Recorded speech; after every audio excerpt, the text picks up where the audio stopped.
Hello and welcome to the Warhannam channel. My name's Ian and today we're going on another adventure with contrast and squigs.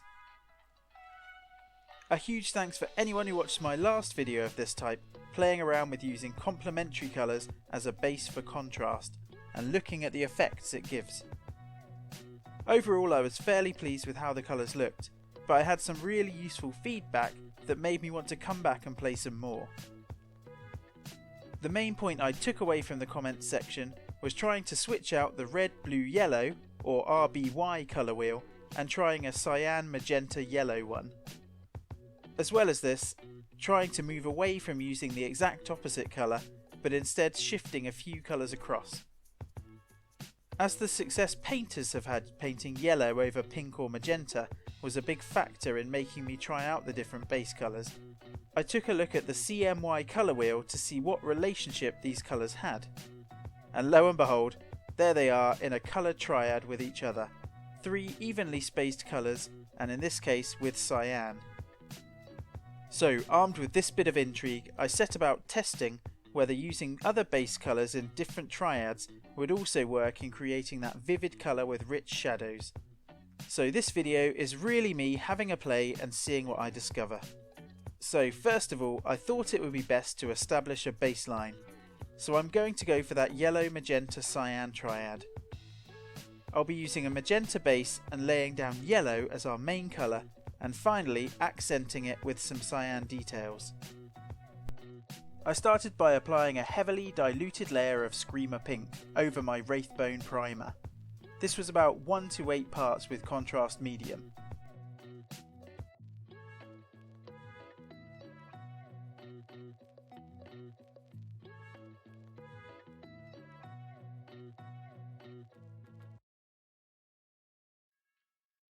Then I thought I'd create some easy highlights by dry brushing Wraithbone all over, to really help pick out those lovely squiggly creases all over the model.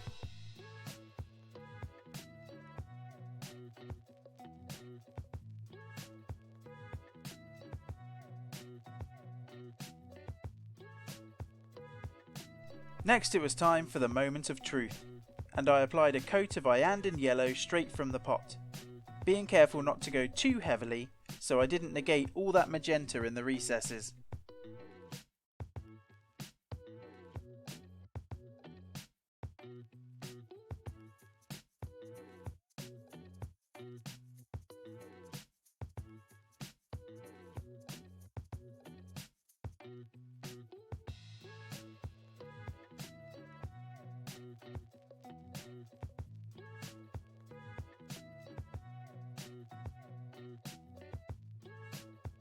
And there we go, I've done a simple job on the rest of the model. I haven't added anything else to the yellow. I'm certainly not looking to win any golden demons here, but I wanted to see the yellow on a finished mini. I tried too to use athematic blue over the Wraithbone on the eyes and shrooms to hit our cyan in the triad. But to be honest, the coverage wasn't great. Colour wise, I think it works alright though. I've slapped some Iandin yellow over the pure Wraithbone here on this Blood Bowl human blitzer, and hopefully, comparing the two, you can really see the difference in the shadows.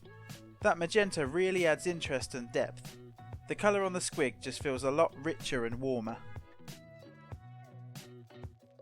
So next up, I wanted to apply this approach to painting green. I took the same idea of a colour triad on the CMY wheel. This time we see that our strong green is in a triad with red and blue. In my last experiment video, I actually tried green over red and quite liked the results. So this time I thought I'd see what effect the blue base coat had, and then use the red as the accents. I followed a very similar process to my yellow squig. I started off with a primed coat of Wraithbone before applying a 2:1 medium to ultramarines blue contrast mix over the entire squig.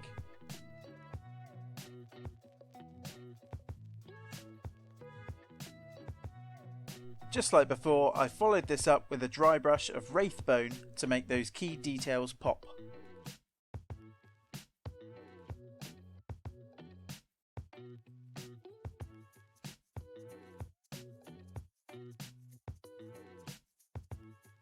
And then it was time to Hulk out and go green. I applied orc flesh contrast from the pot all over the squig.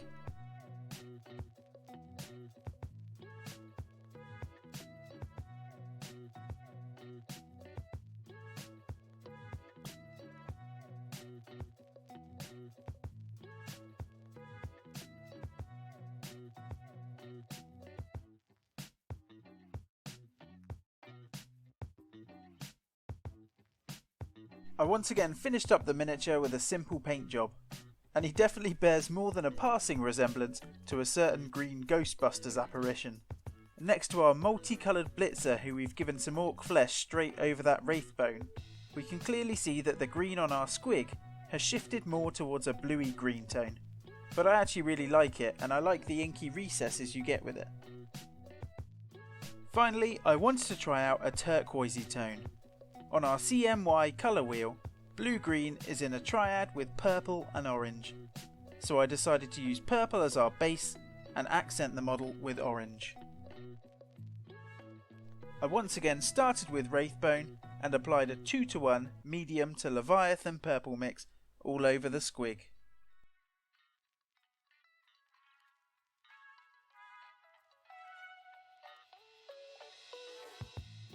And of course, no prizes for guessing the next step. I once again picked out the detail with a dry brush of Wraithbone.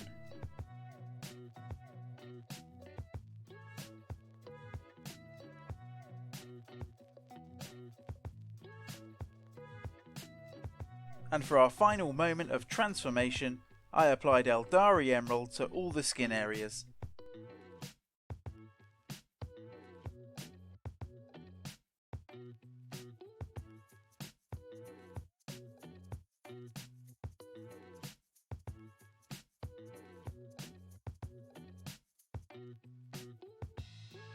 And there we have it. I've applied a few simple steps on the remaining colours, nothing fancy, just to put the colour in context.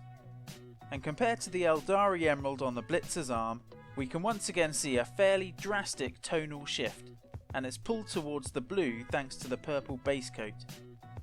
It's not actually too dissimilar to say Sotek Green or Templeguard Blue, which if you've seen my grots you know I love. I'm definitely really liking those recesses though. And here they are, all together. If you've ever wondered what happens if you leave a packet of Skittles in a dark, dank cupboard for too long, here's your answer. That's one rainbow I certainly won't be tasting. So, my thoughts. I really like that CMY colour wheel, and using the triad to pick a base colour, you do shift the finished colour, because of course contrast relies on its translucency to filter and stain whatever you paint it over. Next time I don't think I'd bother necessarily trying to incorporate the third colour of the triad so rigidly, because you've essentially blended the first two, it's no longer the same colour as was in the triad to begin with.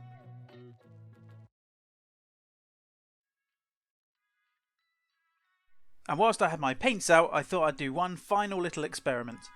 I wanted to see what effect we'd get by applying a colour over both its triadic buddies at the same time. So I've grabbed our long-suffering test blitzer, who's going to have both red and blue applied.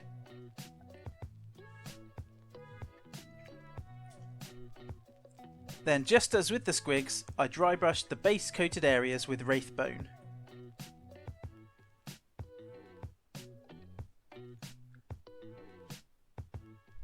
And here we go, orc flesh green straight from the pot, and we'll see what happens.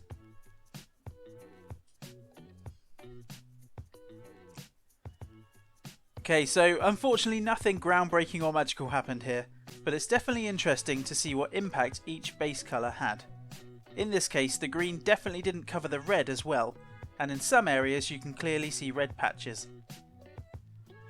Thinking about this, the last time I tried green over red, I used a warmer, more yellow green, which was Mantis Warrior green, and was quite happy with it. Orc flesh is definitely naturally cooler and bluer, so I wonder if there's something to that.